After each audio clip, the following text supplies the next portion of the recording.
এইবাৰ মানে কংগ্ৰেছ আহিলে এইবাৰ আকৌ বিজেপি চৰকাৰ কিন্তু কোনো এখন চৰকাৰে আমাক সঠিকভাৱে আমাৰ এই ডাইভাৰশ্যনটো নকৰিলে ফুটপাথবিলাক যাতে মৰণ ফান নহয় বানপানীৰ সময়ত এইটো লক্ষ্য ৰাখিব লাগে কোনোবাই ভাল পাইছে বেয়া পাইছে সেইটো মোৰ উদ্দেশ্য নহয় মোৰ উদ্দেশ্য হৈছে সমস্যাৰ বিষয়ে ব্যংগ ৰূপে এইটো প্ৰতিষ্ঠিত কৰা সুপাৰ সাকাৰ কোটি কোটি টকা হৈছে বেকাৰ নালা নাখান্দে হৈছে বেকাৰ বানপানী হয় বাৰ বাৰ পকেট গৰম হয় কাৰ সুপাৰ সাকাৰ মোদী মহোদয়ে কয় যে এইখন কি অষ্টলক্ষ্মী গুৱাহাটীখন অষ্টলক্ষ্মী বুলি কয় কিন্তু আমাক আকৌ লক্ষ্মীকে গেলা পানীত নালা নৰ্দমাৰ পানীত ডুবাই ৰাখে একো কোনো পৰিকল্পনা নাই মাত্ৰ এটা বাৰ্তাই দি ৰাখিব অনিল নগৰ নবীন নগৰ লাচিত নগৰ তৰুণ নগৰ আজিকালি বেলেগ বেলেগ এৰিয়াকো কৈ থাকে এইটো দ অঞ্চল ইয়াতে বোলে হট বনাম ইয়াতে বোলে চাংঘৰ বনাম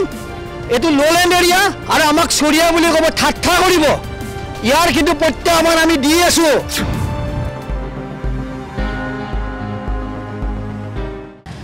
নমস্কাৰ দেওবৰীয়া লাপৰ অন্য এটা খণ্ডলৈ আপোনালোক সকলোকে স্বাগতম জনাইছোঁ আচলতে গুৱাহাটী মানেই হৈছে কৃত্ৰিম বানৰ সমস্যা বিভিন্ন সময়ত বিভিন্ন দল সংগঠনেই হওক বা ৰাইজে হওক প্ৰতিবাদ কৰা দেখিবলৈ পোৱা যায় আৰু কিছু দুৰ্ঘটনাও ইয়াত দেখিবলৈ পোৱা যায় বানপানীৰ সমস্যাৰ বাবে আৰু কি কংগ্ৰেছ কি বিজেপি কোনো এখন চৰকাৰে এই যেন মহানগৰী এই বানপানীৰ সমস্যা সমাধান কৰাত ব্যৰ্থ হৈছে কিন্তু মহানগৰীৰ এই কৃত্ৰিম বান বুলি কোৱাৰ লগে লগে বিশেষকৈ দুখন ঠাই অনিল নগৰ আৰু নবীন নগৰ আৰু অনিল নগৰ আৰু নবীন নগৰ বুলি কোৱাৰ লগে লগে দুখন সকলোৰে পৰিচিত মুখ প্ৰশান্ত বৰ্মন আৰু প্ৰদীপ বৰ্মন আমি দুইজনকে চিনাকি কৰি দিবলৈ লৈছোঁ আপোনালোক দুইগৰাকীকে আমাৰ অনুষ্ঠানলৈ স্বাগতম জনাইছোঁ মোৰ নাম প্ৰদীপ বৰ্মন মোৰ নাম প্ৰশান্ত বৰ্মন প্ৰথমতে আপোনালোকক এটা প্ৰশ্ন মোৰ প্ৰথম প্ৰশ্ন দুইগৰাকী খুব চৰ্চিত হৈ থাকে মূল্যবৃদ্ধিয়ে হওক বা বানপানীয়ে হওক অনুভৱটো কেনেকুৱা অনুভৱ মানে এতিয়া আমাৰ কথা হৈছে কি আমি কোনো পাৰ্টি বুলি কথা নাই এই বিজেপিয়ে হওক কংগ্ৰেছে হওক যোন পাৰ্টিয়ে হওক আমি আমাৰ কথা হৈছে কি সমস্যা দেখিলে আমি মাতিবই লাগিব গতিকে আমাৰ ইয়াত প্ৰধান সমস্যাটো হৈছে বৰ্তমান বানপানীৰ সমস্যা আৰু এই সমস্যাটো আজি 40-50 বছৰে হ'ল এইটো চলি আছে এতিয়া আমাৰ কথা হৈছে কি গুৱাহাটীখনৰ চাৰিওফালৰ পানীবিলাক আহি আমাৰ ইয়াত সোমায় মানে যিবিলাক নালা বনাইছে চব গোটেইখিনি পানী এইফালেৰে মানে ভৰলোত পাম্প কৰি পেলাই দিয়াৰ ব্যৱস্থা কৰিছে গতিকে পানীবিলাক বৰষুণ দিয়াৰ লগে লগে কিনকিনীয়া বৰষুণ দিলেও মানে পানী আহি যায় আৰু আমি এটা দেখা পাইছোঁ যে চৰকাৰে এই যে আপোনাৰ হেৰি কৰিছে এই ইয়াতে পাম্প ছেট বহাইছে ইয়াতে ভানুৰ দিনতে এটা পুখুৰী বনাইছিল যিটো নেকি চাম্পৱেল বুলি কোৱা হয় এই পুখুৰীটো সাধাৰণতে মানে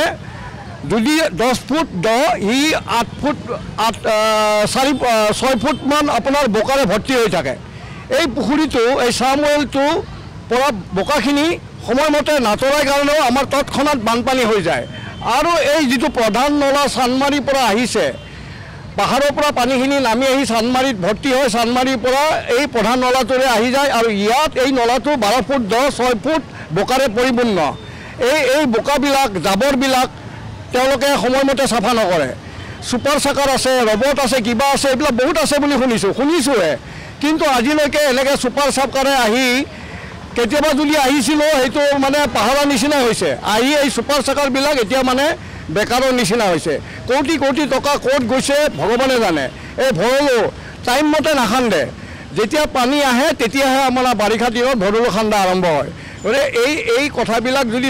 আমাৰ বিভাগীয় কৰ্তৃপক্ষই যদি এইবিলাক কথা অলপ নজৰ দিয়ে তেতিয়াহে আমি বানপানীৰ পৰা মুক্ত হ'ব পাৰিম বুলি ভাবোঁ অতিশয় দুৰ্ভাগ্যজনক আমাৰ কাৰণে অনিল নগৰ নবীন নগৰৰ বানপানী পৃথিৱী বিখ্যাত সেইকাৰণে কৈছোঁ যে আমি বাৰম্বাৰ কৈ আছোঁ যে আমাৰ ডাইভাৰশ্যন লাগে উইদাউট ডাইভাৰশ্যন ন' চলিউশ্যন আমাৰ অনিল নগৰ নবীন নগৰৰ পানীখিনি যদি ডাইভাৰশ্যন কৰি নিনিয়ে তেতিয়াহ'লে আমাৰ কোনোদিন এই বানপানী সমস্যাৰ পৰা আমি ৰেহাই নাপাওঁ আৰু বাৰম্বাৰ কৈ আছোঁ যে আমাৰ চাম্পৱেলকেইটা পৰিষ্কাৰ কৰিব লাগে তাৰ পৰা ভেকেণ্ট কৰে আপোনাৰ মেচিনে পানীখিনি কিন্তু আজিলৈ চাম্পৱেলকেইটা ভালকৈ মানে আপোনাৰ একদম প্ৰতিগন্ধময় আপোনাৰ একদম বোকাৰে পৰিপূৰ্ণ সেইখিনি আমাৰ ওপৰত বক্তাজনে কৈ গৈছে কিন্তু সেইখিনি যদি চাফা নকৰে তেনেহ'লে আমাৰ এই পানীখিনি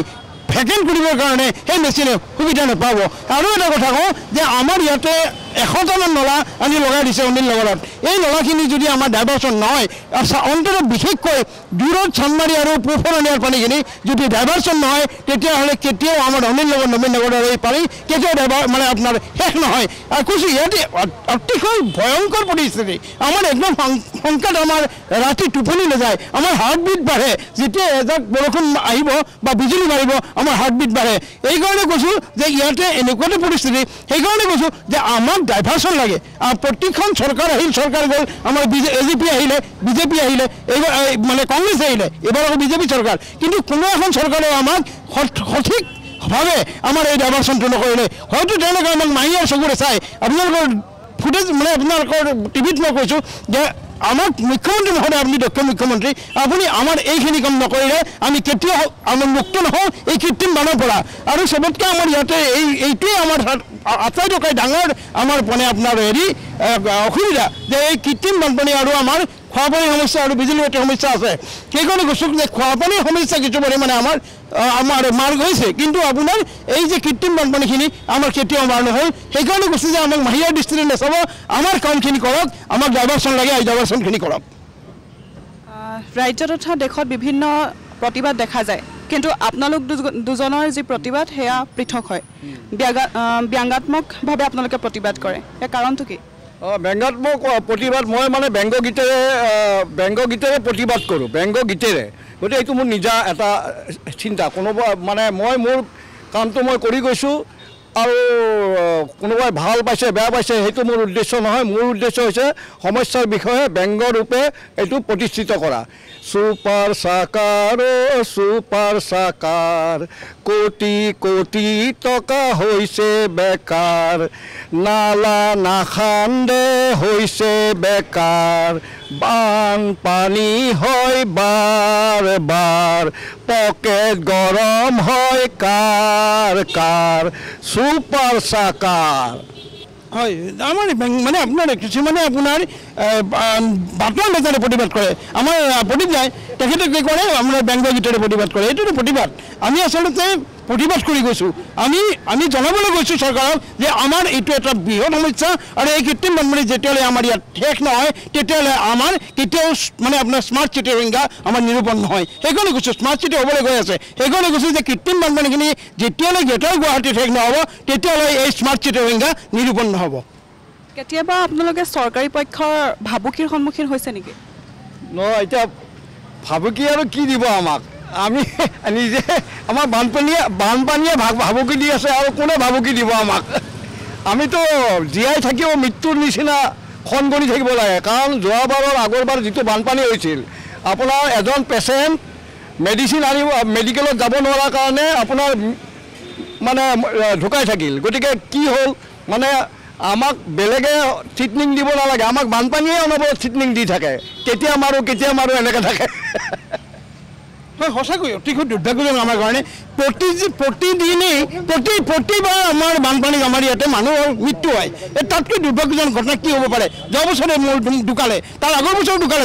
ঢুকালে আমাৰ নদীত মানুহ উঠি যায় তাতকৈ দুৰ্ভাগ্যজনক কি হ'ব পাৰে এয়া মেট্ৰ' চিটিৰ মানে আমাৰ মাজত আছোঁ আমি মেট্ৰ' চিটিৰ কিন্তু আমাৰ মেট্ৰ' চিটিৰ সংজ্ঞা এয়া নিৰূপণ হ'বনে এনেকৈ সেইকাৰণে কৈছোঁ যে মুখ্যমন্ত্ৰী মহোদয় আপুনি যেতিয়ালৈ আমাৰ এই পানীখিনি ডাইভাৰ্চন নকৰে অনিল নগৰ নবীন নগৰ নপৰে তেতিয়া আমি এই একাঠু পানী এই এককাল পানীত আমি ককবকাই মৰিব লাগিব আৰু আমাৰ অৱস্থা ইয়াতকৈ প্ৰতিগন্ধময় আৰু দুৰ্গন্ধময় পৰিস্থিতি ইয়াতে এই প্ৰতিগন্ধময় দুৰ্গন্ধময় পৰিস্থিতিত আপুনি ভাত খাব নোৱাৰে শুব নোৱাৰে আপোনাৰ ৰাতি টোপনি নহয় এনেকুৱা এটা অৱস্থা মাজৰাতি আমাৰ 2টা বজাত বানপানী আহে 3 ফুট 4 ফুট বানপানী আহে কেনেকৈ থাকিব ইয়াতে প্ৰতিটো ঘৰতে পানী সোমাই ইয়াত এই দুৰ্ভাগ্যজনক পৰিস্থিতিৰ পৰা আমাক ৰক্ষা কৰক মুখ্যমন্ত্ৰী মহোদয় আমাক ডাইভাৰ্চন লাগে আমাৰ ডাইভাৰ্চন অবিহনে কোনো নিত্যান্তৰ নাই আৰু আপোনাৰ গত্যন্তৰ নাই এইকাৰণে কৈছোঁ যে উইদাউট ডাইভাৰ্চন ন চলিউশ্যন আমাৰ মানে আপোনাৰ অনিল নগৰ নবীন নগৰৰ পানী ডাইভাৰ্চন লাগিব ডাইভাৰ্চনৰ বাবে বাহিৰে আমাৰ কোনো গত্যন্তৰ নাই আপোনাৰ ঘৰত কোন কোন আছে মোৰ ঘৰত গোটেই আছে মোৰ ছোৱালী আছে মোৰ পৰিবাৰ আছে মোৰ ফেমিলি আছে এনেকুৱা এটা পৰিস্থিতি এই আপোনাৰ এই দুৰ্ভাগ্যজনক আমাৰ চাকৰিয়াল আছে এই বানপানী তাৰমানে চাকৰিত যাবলৈ নোৱাৰে এই এককাল পানী ভাঙি মাইকী মানুহ মোটামুটি কেনেকৈ চাকৰিত যাব কেনেকৈ নামিব আপোনাৰ ৰাতি ঠাউনি নোহোৱা পানী এই আপোনাৰ ৰাতি পানী আহে দিনটো ৰাতিটো আপোনাৰ পানীত ভৰ্তি হৈ থাকে এই এককাল পানীত আপুনি কেনেকৈ ঠাউনি নোহোৱা পানীত আপুনি কেনেকৈ নামি কেনেকৈ অফিচ কাৰ্যালয়লৈ যাব কেনেকৈ আপুনি স্কুলত যাব সৰু সৰু বাচ্চা আছে ইয়াতে সৰু ল'ৰা ছোৱালী আছে প্ৰত্যেক ঘৰতে আছে বৃদ্ধ পিতৃ মাতৃ আছে তেওঁলোকক কেনেকৈ আপুনি হস্পিটেললৈ নিব আমাৰ আগৰজন বক্তাই কৈ গৈছে যে ইয়াতে আপোনাৰ চিকিৎসা নাপায় মানুহ মৃত্যু হয় তেনেকুৱা পৰিস্থিতিত আমি পৰি আছোঁ এইখন আমাৰ মধ্য গুৱাহাটী আমাৰ বুলি কয় এইখিনি আমি মাজত পৰি আছোঁ ইয়াতে আমি মাজত ঠাউনি নোপোৱা পানীত এই 4 মাহ আমাৰ এনেকুৱাকৈ পৰিস্থিতি আমাৰ এনেকুৱা কৰ্তব্য হয় যে আপুনি চিন্তা কৰিব নোৱাৰে প্ৰতিটো ৰাতি প্ৰতিটো দিন আমি চিন্তাত কটাওঁ আমাৰ হাৰ্টবিট বাঢ়ে আমি বাৰম্বাৰ কৈ আছোঁ যে এজাক বৰষুণ আহিলে এজাক বিজুলী মাৰিলে আমাৰ হাৰ্টবিট বাঢ়ে সেইকাৰণে কৈছোঁ যে আমি প্ৰতিজন এতিয়া বেমাৰী হৈ গৈ আছোঁ আমি এই ৰাস্তাত থিয় হৈ আমি প্ৰতিবাদ কৰি আছোঁ কিয় মুখ্যমন্ত্ৰী মহোদয়ে কিয় চাব নালাগে আমি প্ৰতিবাদ কৰি আছোঁ আমি আমাৰ বানপানী শেষ হ'ব লাগে আৰু আমাৰ এই বানপানী নিৰাময় কৰিলে আমি কেতিয়াও আমি স্মাৰ্ট চিটিৰ বাসিন্দা নহয় বুলি কৈছোঁ আৰু আমি কেতিয়াও এই কলুষময় পৰিস্থিতিৰ পৰা মুক্তি লাভ নকৰোঁ আমাৰ লগত আন এজন ব্যক্তি আছে সুনীল নায়ক তেওঁৰ পৰা জানিবলৈ চেষ্টা কৰিম যে অনিল নগৰ আৰু নবীন নগৰৰ যি বানপানী কৃত্ৰিম বানৰ সমস্যা সেই সন্দৰ্ভত তেওঁ কি ভাবে চাওক আমাৰ এই অনিল নগৰ নবীন নগৰ আজিকালি অনিল নগৰ নবীন নগৰ বুলি কথাটো নহয় গুৱাহাটীৰ বৃহত্তৰ অঞ্চলত আজি কৃত্ৰিম বানপানীৰ সমস্যাটো গুৰুত্বপূৰ্ণভাৱে বাঢ়ি গৈছে চাওক আমাৰ এই যিটো সমস্যা এইটো যদি বিজ্ঞানসন্মতভাৱে সমাধান কৰিবলৈ বিচাৰে নিশ্চয় হ'ব আৰু এইটো একচুৱেলি ইয়াত কিছুমান মানে কথা একচুৱেলি য'ত যাব লাগে এই কথাটো যোৱা নাই এতিয়া মই কৈছোঁ উত্তৰ অঞ্চলৰ যিবিলাক পাহাৰ আছে পাহাৰৰ পানীখিনি আগতে বৰচালা বিললৈকে গৈ আছিলে চানবাৰীৰে সেই পানীখিনি কি কৰিছে সেই ড্ৰেইনৰ পানীখিনি পাহাৰৰ পৰা ডাইৰেক্ট ৰেল লাইনৰ তলেৰে আমাৰ ইয়াতে এই ড্ৰেইনটো যিটো এই ড্ৰেইনটোত লগাই দিছে তাৰ পৰা পূব ফৰনিয়াৰ পৰা ইয়াতে আমাৰ কানেকশ্যন কৰি দিছে টোটেল 27টা কানেকশ্যন ইয়াত কৰি দিছে যেতিয়া ভৰলু নদীটো অভাৰ হৈ থাকে তেতিয়া দেখিব এই চুইচ গেটখন বন্ধ কৰি দিয়ে তাৰমানে আমাৰ এইটো ভৰলু নদী বনাইছে নেকি এইটো এটা আৱাসীয় অঞ্চলত যদি পাহাৰৰ উত্তৰ অঞ্চলৰ পানীখিনি যদি এখন চুইচ গেটখন বন্ধ কৰি দিয়ে তেতিয়াহ'লে অভিযন্তাবিলাকৰ আপুনি ছিষ্টেমটো চাবচোন এইটো কিভাৱে কৰি আছে আকৌ সেই অভিযন্তাকেইটাই আমাৰ যেতিয়া পঢ়া শুনাৰ মানুহ থাকিব মিনিষ্টাৰ যাব MLA যাব মুখ্যমন্ত্ৰীক বাৰ্তা দিব যে এইটো ল'লেণ্ড এৰিয়া এইটো বোলে হেৰি বনাওক বিল বনাওক বোলে এইটো দ অঞ্চল এইটো অমুক কৰক তেওঁলোকে এইটো আৱাসী নহয় বুলি প্ৰমাণ কৰি দিব পাৰিব তেখেতে যি হিষ্ট্ৰী জানে যিসকলে এইবোৰ কথা কৈছে তৰুণ গগৈ মহোদয় এটা বাৰ্তা পাইছিলোঁ যে এইটো দ অঞ্চল ইয়াত চাংঘৰ বনাওক ইয়াত মানুহবোৰ আছে কিয় তেখেতে মুখ্যমন্ত্ৰীয়ে কথাটো কৈছিল যে আমেৰিকাতো বানপানী হয় আৰু এতিয়া মুখ্যমন্ত্ৰীয়ে এবাৰ কমেণ্ট দিছিলে যে ইয়াতে 10 বিঘা মাটিত এটা হ্ৰদ বনাব তাৰমানে কি এই বাৰ্তাখিনি তেখেতসকলৰ লগত নহয় পঢ়াশুনক এই অভিযন্তাখিনি বাৰ্তাটো দি দিছে তাত ভুল এটা বাৰ্তা দি আছে আৰু এই কথাটো আমাৰ এই আৱাসীয় অঞ্চলত যদি আমাক বুৰ্বক বনাই আছে টুপি পিন্ধাই আছে এইটো কিন্তু মই ভাবোঁ এইটো ডাঙৰ সমস্যা সদায় বাঢ়ি গৈ থাকিব আৰু এতিয়া এনেকুৱা হৈ আছে যিখিনি মানুহে নতুনকৈ ইয়াতে ঘৰ সাজিছে তেখেতসকলে প্ৰিণ্টবিলাক ওখকৈ বনাই আহি আছে পানীবিলাক যাব ক'ত আমাৰ ঘৰত আমি ক'ত যাম ক'ত থাকিম কথাটো হ'ল কি যদি চাইণ্টিফিকেলি আমাৰ ব্ৰহ্মপুত্ৰ নদী এটা ওচৰতে আছে কিয় সমস্যাটো সমাধান নকৰে আৰু যদি পাহাৰবিলাকৰ পানীত তাতে যদি আপোনাৰ ষ্ট'ৰেজ ৱাটাৰ টেংক বনায় প্ৰতিখন পাহাৰৰ তলত তাত যদি গছ গছনি ৰুই দিয়ে প্ৰতিখন পাহাৰৰ পানীবোৰ যদি কিছু পানী তাতে ফিল্টাৰ কৰি যদি ড্ৰেইনত আহে আমি তথাপিও বাচি যাওঁ কোনো পৰিকল্পনা নাই মাত্ৰ এটা বাৰ্তাই দি ৰাখিব অনিল নগৰ নবীন নগৰ লাচিত নগৰ তৰুণ নগৰ আজিকালি বেলেগ এৰিয়াকো কৈ থাকে এইটো দ অঞ্চল ইয়াতে বোলে হ্ৰদ বনাম ইয়াতে বোলে চাংঘৰ বনাম এইটো ল'লেণ্ড এৰিয়া আৰু আমাক চৰিয়া বুলি ক'ব ঠাট্টা কৰিব ইয়াৰ কিন্তু প্ৰত্যাহ্বান আমি দি আছোঁ এই নিৰ্বাচনত ভোট খুজি আছে ন এই গম পাব ইয়াৰ ৰিজাল্ট কি হ'ব ইয়াৰ ৰিজাল্ট পাব ইয়াৰ প্ৰতিনিধি ওলাব এটা দিনত এক প্ৰত্যাহ্বান হিচাপে দিয়া হ'ব এতিয়া যিহেতু যি নিৰ্বাচন হৈ গ'ল অসমৰ ইয়াত গুৱাহাটীত কাক বিচাৰিব এতিয়া চাওক আমাৰ গুৱাহাটী সমষ্টিত সদায় যিবিলাক গুৱাহাটীৰ আমাৰ এই গোটেই মানুহবিলাক হ'ল বুদ্ধিজীৱী মানুহে সদায় কেণ্ডিডেটটো চাব যিজন কেণ্ডিডেটৰ অভিজ্ঞতা আছে যিয়ে ভালকৈ সলসলীয়াকৈ ইংৰাজী পাৰ্লিয়ামেণ্টত ক'ব পাৰে মই ভাবোঁ সেই কেণ্ডিডেটটোকে নিৰ্বাচিত কৰিব বা যিহেতু নিৰ্বাচন হৈ গৈছে ৰিজাল্ট দিবই তাত মীৰা বৰঠাকুৰ নে বিজুলী কলিতা মেধি তীব্ৰ প্ৰতিদ্বন্দ্বিতা হ'ব এতিয়া আমি কৈ দিব নোৱাৰোঁ কাৰণ ৰাইজে ভোট দিছে ৰাইজৰ মাজত মানে এতিয়া এনেকুৱা এটা মানে বিশেষকৈ গুৱাহাটী সমষ্টিটো যোৰহাট সমষ্টিটো আৰু ডিব্ৰুগড় সমষ্টিটো এইটো তীব্ৰ পৰ্যন্ত হ'ব। এইটো আমিও কৈ দিব নোৱাৰোঁ, ৰাইজেও কৈ দিব নোৱাৰে, মানে সমানে দুই পক্ষৰ ভোট পৰিছে। কিন্তু আপুনি কোন আহিলে ভাল পাব, ভাবি গম পাব এই সমস্যাখিনি সমাধান কৰিব? যিয়ে আমাৰ সমস্যাটো সমাধান কৰিব বিচাৰে, আমাক মানুহ বুলি ব্যৱহাৰ কৰে, আমাক কুকুৰ মেকুৰীৰ দৃষ্টিৰে ব্যৱহাৰ নকৰে। আমাৰ ইয়াত মানুহ আছে বুলি নাভাবেতো, এইবিলাক সাধাৰণ কিবা কিবি বুলি ভাবে, এইবিলাক মানুহ বুলি নাভাবে ইয়াত। আৰু যিয়ে আমাক বিচাৰে মানুহ বুলি, আৰু যদি এইটো সদায় হৈ থাকে তেতিয়াহ'লে ইয়াৰ পৰা কেনেকৈ ওলাব, এইটো জানি থৈ দিয়ক। ইয়াৰ পৰা আমাৰ এই অঞ্চলৰ পৰা প্ৰতিনিধি ওলাব, এই প্ৰতিদিনে প্ৰত্যাহ্বান দিব, সময় আহি আছে। আমাৰ ৰাইজৰ এটা ডিচিশ্যন ল'ব সময় আহিছে আৰু হ'ব, সেইটো হ'বগৈ আছে। এতিয়া নতুনকৈ কিবা গান উলিয়াইছে নেকি? নতুনকৈ গান মানে অলপতে এটা এই বানপানী এই ৰিমেল আহোঁতে গাইছিলোঁ আৰু চমক চমক বানপানী আহে ডুবি গ'ল ঘৰ বাৰী, কলৰ ভেলত উঠি আমি এৰিলোঁ ঘৰ বাৰী, ডুবি গ'ল ঘৰ বাৰী এৰিলোঁ ঘৰ বাৰী, বানপানীত ডুবি আমি এৰিলোঁ ঘৰ বাৰী, হে বানপানীত ডুবি আমি এৰিলোঁ ঘৰ বাৰী, এই চমক চমক বানপানী আহে এৰিলোঁ ঘৰ বাৰী, চমক চমক বানপানী আহে ডুবিলোঁ বানপানীত, সেই ডুবি ডুবি আমি সকলোৱে এৰিলোঁ ঘৰ বাৰী, কলৰ ভেলত উঠি আমি এৰিলোঁ ঘৰ বাৰী, এৰিলোঁ ঘৰ বাৰী এৰিলোঁ ঘৰ বাৰী, বানপানীত ডুবি আমি এৰিলোঁ ঘৰ বাৰী। আমাৰ ইয়াতে এটা নালা আছে, এইবাৰ এই যে হেৰি ৰিমেল আহি গ'ল, এই যোৱা নাই এতিয়াও ৰিমেল আছেই। এই ৰিমেলৰ দিনাখন এটা বানপানী হৈছিল, ইয়াতে বহুত পিজি ল'ৰা ছোৱালী বাহিৰৰ পৰা আহি ল'ৰা ছোৱালী ইয়াতে পঢ়ে, সিহঁতেতো গম নাপায় যে ইয়াত এটা ফুটপাথতে এটা যে গাঁত হৈ আছে। এই কথাবিলাক কোনে দৃষ্টিগোচৰ কৰিব লাগে? আমাৰ বিভাগীয় কৰ্তৃপক্ষ আছে, মিউনিচিপালিটি কি কাম বন নাই নেকি? এইবিলাক তেওঁলোকে এনে দৰমহাবিলাক খাই আছে নেকি? তেওঁলোকে এইবিলাক চাব লাগে। ইয়াত এটা ফুটপাথৰ লগতে গাঁত এটা আছে, বানপানী হ'লে তাত ল'ৰা ছোৱালীবিলাক সোমাই যায়। এইবাৰ বহুত ইনজিঅ' হৈছে ল'ৰা ছোৱালী। পাছত মই কৰিলোঁ কি, গছৰ ডাল এটা দেখা পাই মই গছৰ ডাল এটা কাটি আনি আপোনাৰ ইয়াত সোমাই দিলোঁ, তেতিয়াহে সিহঁতে গম পালে যে ইয়াত এটা গাঁত আছে। গতিকে এনেকুৱা ভয় লগা কথা কিছুমান চাব লাগে। বানপানী এৰিয়া য'ত য'ত আছে, অকল মই অনিল নগৰ নৰ্মিল নগৰ কোৱা নাই, সি লাচিত নগৰো হ'ব পাৰে, তৰুণ নগৰো হ'ব পাৰে, হাতীগাঁও হ'ব পাৰে। বানপানী এৰিয়াবিলাকত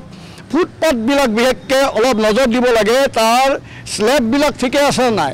কাৰণ কিছুমান এতিয়াও গুৱাহাটীৰ ফুটপাথ দেখিছোঁ স্লেবত ভৰি দি তলত পৰাৰ সম্ভাৱনা বহুত। গতিকে সেইকাৰণে আমাৰ বিভাগীয় কৰ্তৃপক্ষ PWDৰে হওক, ফুটপাথটো যদি PWDৰ হয় তেওঁলোকেও চাওক, আৰু যদি GMC হয় তেওঁলোকে চাওক। গতিকে ফুটপাথবিলাক যাতে মৰণফান নহয় বানপানীৰ সময়ত, এইটো লক্ষ্য ৰাখিব লাগে। আমাৰ ঘটনাবিলাক কেনেকুৱা, মৃত্যুৰ পিছতে য'তে ত'তে খান্দে, কিন্তু কোনোবা এজন মৃত্যুৰ পিছতহে মানে খান্দাটো মানে ডেঞ্জাৰ বুলি খান্দা জেগাটোত লিখি থয়, কিন্তু তাৰ আগত কিন্তু সেইবিলাক লেখালেখি কাৰবাৰ নাই। যেনে হাতীগাঁৱত ঢুকালে ছোৱালী এজনী, ঠিক তেনেকুৱা ধৰণৰ কাহিনী গুৱাহাটীত বহুত ঠাইতে হৈ আছে আৰু হ'ব। না, আৰু এটা কথা ক'ব আছে, আপোনাৰ ডাইজেষ্টন মেনেজমেণ্ট বুলি এটা মেনেজমেণ্ট আছে, এটা বিভাগ আছে, কিন্তু ডাইজেষ্টন মেনেজমেণ্ট বুলি বিভাগটো যেতিয়া পানী ইয়াতে এবুকু হ'ব তেতিয়াহে তেওঁলোকক দেখা যায়। কিন্তু এই যে আপোনাৰ এই যে ধুমুহা বৰষুণত যেতিয়া গছ গছনি পৰিব তেওঁলোকক কিন্তু দেখা নাযায়, তেওঁলোকক বহুত মানে দেখাই নাযায়। সেইকাৰণে কৈছোঁ যে ডাইজেষ্টন মেনেজমেণ্টে কি অকল চাই থাকিলেও হ'ব নেকি আপোনাৰ AC ৰুমত বহি পেলাই? তেওঁলোকে আহি চাব লাগে, যেতিয়া ধুমুহা বৰষুণ আহিব প্ৰত্যেকটা অঞ্চলতে, প্ৰত্যেকটা অঞ্চল ক'ত কেনেকৈ হৈ আছে, ক'ত কেনেকৈ কি কৰি আছে সেইখিনি চাব লাগে, তেওঁলোকৰ দায়িত্ব। সেইকাৰণে কৈছোঁ, অনুৰোধ জনাম ডাইজেষ্টন মেনেজমেণ্ট আপোনালোকে আহি চাব লাগে, মানে ধুমুহা বা আপোনাৰ বানপানীৰ পিছত অৱস্থাটো কেনেকুৱা হয় আমাৰ ইয়াতে সেইটো চাব লাগে। আৰু মুখ্যমন্ত্ৰী মহোদয় আপোনাক ভালকৈ জনাইছোঁ, অনুগ্ৰহ কৰি আপুনি চাওক, আমাৰ এই ডাইজেষ্টন মেনেজমেণ্টে হওক, GMCয়ে হওক, আপোনাৰ GMDয়ে হওক, প্ৰতিটো বিভাগক আপুনি ভালকৈ টানি অনুৰোধ জনাওক, টানি তাৰ আদেশ দিয়ক যাতে আমাৰ ইয়াতে এই কামখিনি ভালকৈ সুচাৰুৰূপে হয়। আফটাৰ মানে আপোনাৰ বানপানীৰ পিছৰ অৱস্থাটো আমাৰ কেনেকুৱা প্ৰতিকূলভাৱে আৰু উৎকণ্ঠভাৱে হয় সেইটো আপুনি সহজে অনুভৱ, সেইটো আপোনালোকে চাওক আৰু আমাক সেই উদ্ধাৰ কৰক এই প্ৰতিকূলময় পৰিৱেশৰ পৰা। আৰু লগতে ক'ম,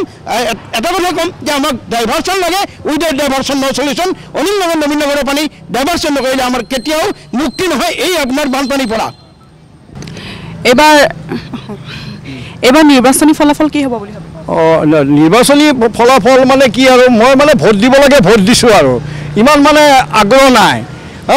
মানে কি মন পচন্দৰ প্ৰাৰ্থী নাই মানে মোৰ আগ্ৰহ কিয় নাই সকলোৱে কাম কৰিম বুলি কয় বিজেপিও ক'ব কংগ্ৰেছেও ক'ব সকলোৱে কাম কৰিম বুলি কয় সেনেকৈ কৰিয়ে আহিছে আপোনাৰ সেই আজি বহুত বছৰ ধৰি এইবিলাকে লিখি আছোঁ যে কাম কৰিম মই আহিলে মই অমুক কৰিম তমুক কৰিম বানপানীৰ সমস্যা সমাধান কৰিম এনেকৈ কোৱা বহুত MLA MP বহুত দেখিলোঁ কিন্তু সময়ত চব ফুটুকাৰ ফেন সেইকাৰণে মই এই বিষয়ে নিৰ্বাচনৰ বিষয়ে মোৰ কোন আহিব কোন নাহিব এই বিষয়ে মানে মোৰ ক'বৰ ইচ্ছা নাই একেবাৰে কাৰণ আহিলে যি নাহিলেও সেই একেই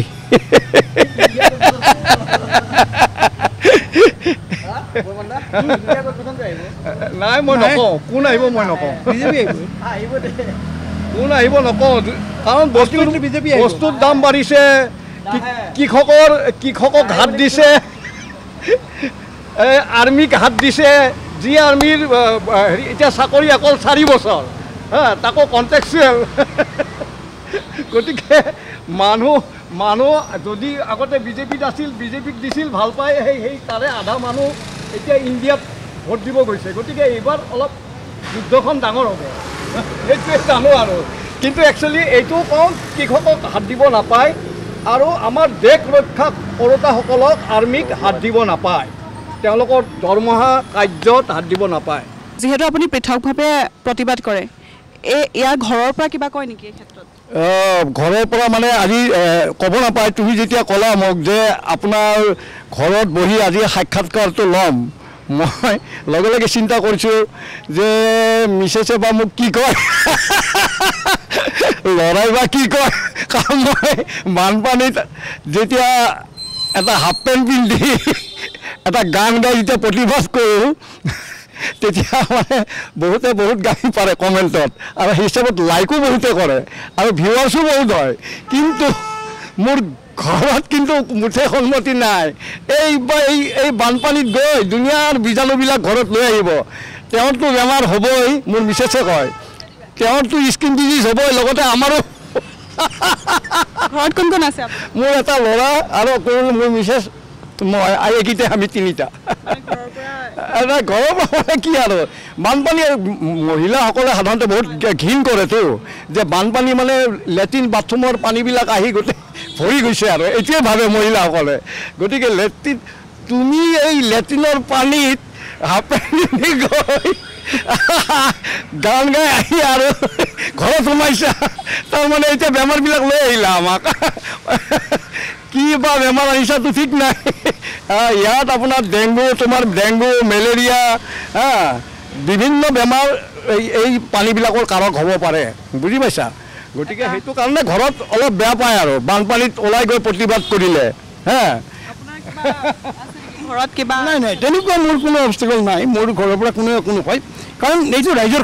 ৰাইজৰ কাম কৰিবই লাগিব মাত মাতিবই লাগিব কোনোবাইতো মাত মাতিব লাগিব মহাত্মা গান্ধীয়ে যদি অকলে দেশখন স্বাধীন কৰিব পাৰিছিল ভাৰতবৰ্ষক স্বাধীন কৰিব পাৰিছিল ইংৰাজৰ নিচিনা এটা বৃহৎ শক্তিক পৰাভূত কৰিব পাৰিছিল নিশ্চয় কিবা এটা হ'ব আমি অন্ততঃ ঘঁহি থাকিলে শিলক হৈ যায় সেইকাৰণে কৈছোঁ তেখেতসকলে ভাবে আমাৰ ঘৰৰ মানুহে যে